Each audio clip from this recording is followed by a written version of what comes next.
Earth skipped every Galactic Summit, then appeared with 1,000 warships. The 47th Galactic Summit convened without humanity. Again. High Chancellor Kael Veyron of the Valaxian Confederacy surveyed the assembled delegates, 17 species, 400 worlds, 2 trillion citizens represented in this single chamber carved from the hollowed moon of Praxis 7, and noted, with practiced indifference, the empty seat bearing the blue-green sigil of Earth. "The humans have declined once more," his aide whispered, placing a data scroll beside his claw. Veyron didn't bother to read it. He already knew what it said. Some variation of Earth thanks the summit for its invitation and respectfully declines at this time. Polite. Bureaucratic. Utterly without explanation.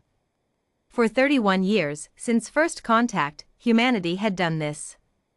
Received every invitation.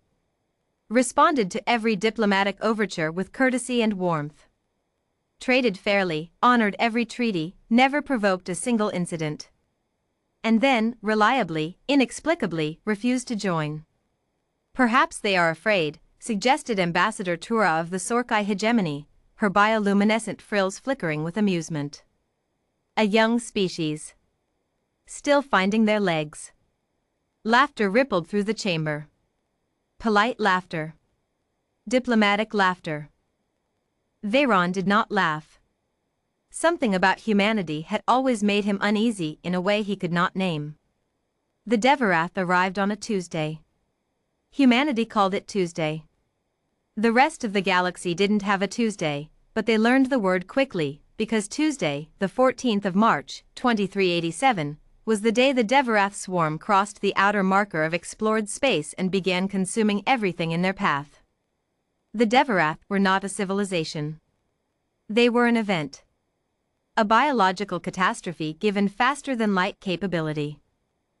They had erased the Pelani 60 years ago, an entire species, gone between one summit and the next, their worlds left as sterile, gray husks orbiting dimmed suns. The galaxy had mourned, convened emergency sessions, drafted the Galactic Defense Accords, and discovered that their combined military capability could, at best, slow the swarm. The 48th Emergency Summit convened in crisis. Every species pledged their warships. Fleets were organized, commanders appointed, strategies debated with the desperate energy of beings who understood they were probably going to lose. Earth received the emergency summons. Earth sent back their customary polite response. Earth thanks the summit for its communication and is reviewing the situation. Reviewing the situation, Ambassador Tura repeated, her frills gone dark with fury. The Devarath have consumed 3 systems. 11 billion dead. And Earth is reviewing. Veyron said nothing. He was thinking about that unease again. The Devarath took the Kasari home system in 6 weeks. They took the outer Valaxian colonies in 4. The Grand Fleet, every warship the 17 species could muster, met them at the Brennan Corridor, a narrow channel of navigable space between 2 dense nebulae. It was the perfect choke point, tactically speaking. The swarm could not flank them. They had to come through.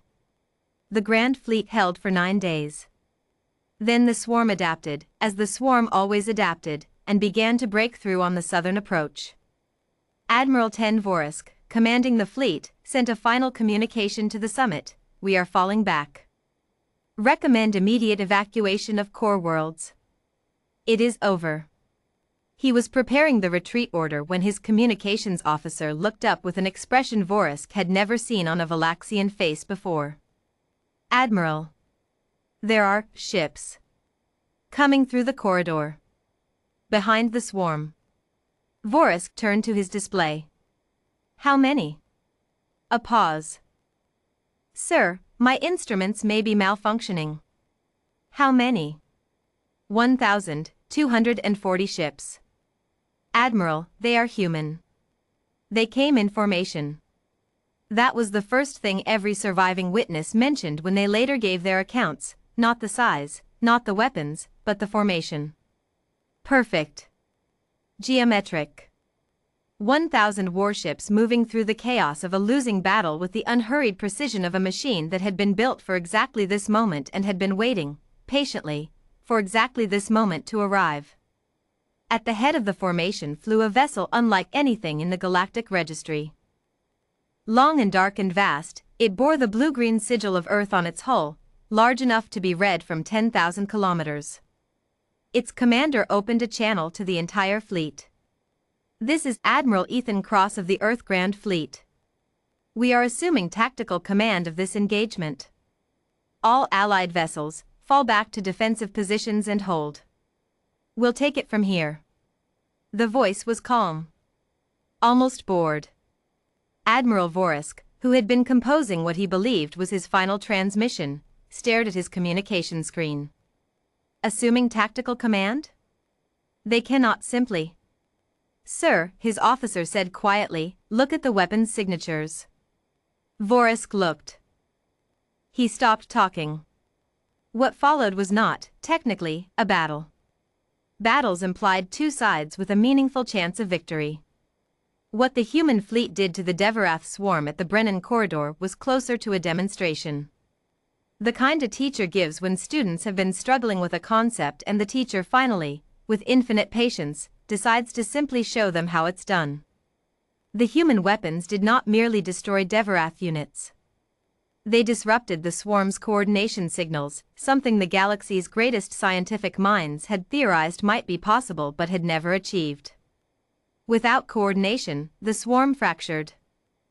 Individual units, separated from the hive logic, became confused. Directionless. And then the human fleet herded them. Not destroyed. Herded. Like animals. Into a pre-prepared region of space where a second, smaller human formation was waiting, and did something with a device no one in the Allied fleet could identify that collapsed the local subspace field and left the fragmented swarm units drifting, inert, silent. It took 11 hours. 11 hours to end a threat that had been consuming civilizations for 60 years. High Chancellor Kale Veyron was on the emergency channel before the last Devarath unit went dark. Admiral Cross. He had to work to keep his voice steady. "I am, the galaxy owes Earth a debt that cannot be. Chancellor Veyron." The Admiral's voice was still calm. Still faintly bored. "I'd like to schedule a meeting." Of course, any time, we can convene an emergency session of the summit immediately. Earth will have a permanent seat, the highest possible honors. I was thinking something smaller. You. Me. Maybe 6 of your senior delegates. Veyron blinked. Yes. Naturally. May I ask what you'd like to discuss? A pause.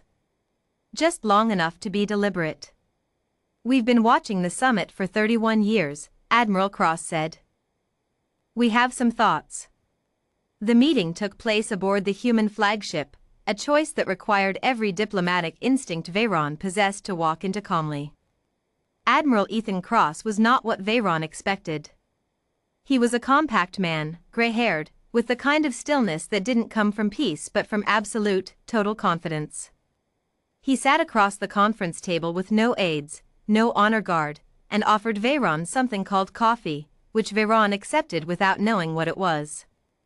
You want to know why we didn't join, Cross said. The question has been asked. We weren't ready. Cross turned his coffee cup slowly in his hands. First contact, 31 years ago, we were a species that had been in serious space travel for 40 years. We had ambition and we had potential and we had absolutely no idea what we were doing. We looked at the summit and we saw a group of civilizations that had been doing this for thousands of years and we thought, we are not joining that table until we deserve to sit at it. Veyron leaned forward. And so you spent 31 years? Building. Learning. Fixing the things that were broken about us. Cross finally looked up, and his eyes were very direct. You want to know a human truth, Chancellor? We are extraordinarily good at violence. Always have been. It's not something we're proud of, it's just a fact of our biology, our history. For centuries we tried to pretend that wasn't true, and it kept catching us off guard. So we made a decision, as a species. He set down the cup. We would master it. Completely. And we would only bring it to the galaxy when the galaxy actually needed it. The silence stretched. The Pelani, Veyron said quietly. 60 years ago. Cross nodded. We weren't ready then. We've made our peace with that. We can't fix what we couldn't prevent. His voice didn't change, but something behind his eyes did. We can fix what comes next. Veyron looked around the room, at the walls of the human flagship, knowing that 1,000 warships waited beyond them, knowing what those ships had done in 11 hours. What do you want, Admiral? Cross almost smiled. A seat at your table. A real one, not ceremonial. We'll bring our capabilities. You'll bring 30,000 years of experience governing interstellar civilization. He extended his hand across the table in a very human gesture. We think it's a reasonable trade. Veyron looked at the hand. He thought about 31 empty chairs at 31 summits. He thought about 11 hours and a species that had spent 3 decades quietly preparing while the galaxy assumed they were afraid. He thought, we never understood them at all. He reached out and shook Admiral Cross's hand. Welcome, said High Chancellor Kale Veyron, to the Galactic Summit.